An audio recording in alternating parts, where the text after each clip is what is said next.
Assalamu alaikum dear student. Today our learning objective is quartile. So what is quartile? Quartile څه ته وایي؟ quartile زموږ سره یو ډیټا سیټ په څلورو حصو کې تقسیموي، یو شان حصو کې تقسیموي which divide a data set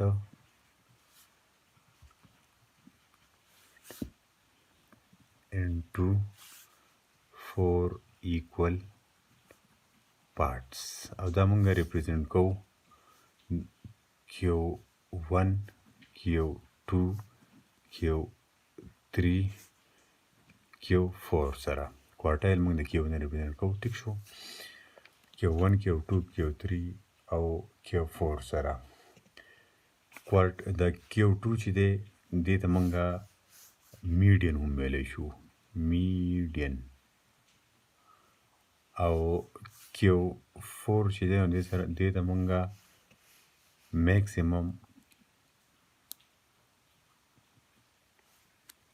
هاف ویلی شو. اوس د ټول نه اول په دې باندې یو کوېسچن کوو چې تاسو به پوه شئ. زموږ سره مثال په طور باندې دلته کې یو ډیټا ده 2 3 3 4 4 6 7 7 7 8 9 11 12. اوس د دې Q1 Q2 Q3 او Q4 موږ معلوموو. ته چې کله کوارټایل 1 2 3 4 معلوموې ټول نه اول به Q2 معلومې. Q2 زموږ سره څه شی دی؟ موږ ورته Q2 ته موږ میډین هم ویلی شو. نو په دې کوېسچن کې به موږ وګورو چې د میډین څه دی.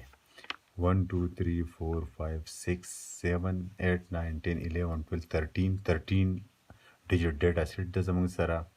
نو زموږ سره 1 2 3 4 5 6 7 او 1 2 3 4 5 6 7 دا هاف راغی زموږ سره. نو 7 زموږ سره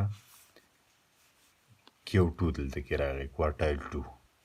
اوس په Q1 موږ معلوموو. Q1 دپاره موږ داسې کار وکړو، دې سایډ ته چې کوم دا ډیټا پرته ده د دې میډین به موږ معلوم کړو. د دې میډین چې موږ معلوم کړو هغه به زموږ سره راشي Q1. او دې سایډ ته زموږ سره څه وایي؟ لور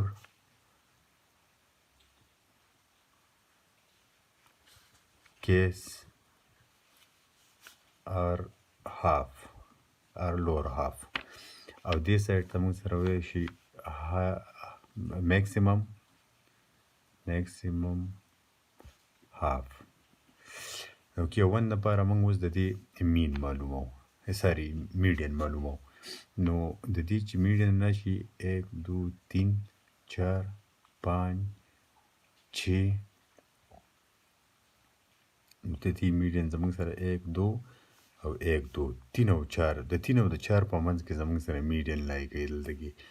د 3 او د 4 په دې کیس کې به موږ څه چل وکړو؟ 3 plus 4 by دا دوه به جمع کړو 2. د دې نه به زموږ سره څه شی راشي؟ Q1 is equal to 7 divided by 2. نو 7 چې ته ډیوایډ کړي په 2 باندې 2 3 زر 6 دلته 1 راغی، پوینټ وخوت 3 2 5 زر 0 لګې 2 5 زر 10. تا سره Q1 is equal to 3.5 راغی. اوس راځو مونږه Q3 له.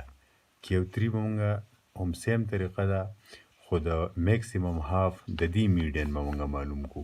نو دې میډین هم مونږ سره لای کوي د 8 او د 9 په منځ کې، ځکه چې په منځ کې دا دوه راځي. نو داسې کیس کې به تاسو دا کوئ چې دا دواړه به جمع کوئ. نو 8 plus 9 divided by 2 is equal to دا زموږ سره راغی 17 divided by 2. او 17 چې ډیوایډ کړي په 2 باندې نو 2 8 زر 16 1 هغې پوینټ ولګي 2 5 زر 0 لګي 2 5 زر 10. نو Q3 is equal to 8.5 اوس تاسو سره په اخره کې پاتې شو Q4 چې Q4 به تاسو څنګه معلوموئ. نو Q4 خو اصل کې اخره کې زموږ سره په خپله پاتې شو، هغه زموږ سره څه شی دی؟ دا 12 زموږ سره څه شی شو؟ Q4 ځکه چې دا زموږ سره میکسیمم نمبر دی. نو Q1 is equal to 3.5, Q2 is equal to 7, Q3 is equal to 8.5 او Q4 is equal to 12. Thank you very much. تاسو کوېسچنونه تاسو کولی شئ.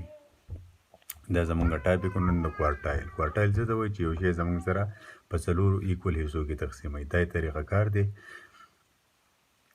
اوس فرض که زمونږ سره یو ډیټا یو هغه ډیټا زمونږ سره جفت دي، په هغې باندې به زه تاسو ته سوال وباسم چې طاق کې څنګه یو جفت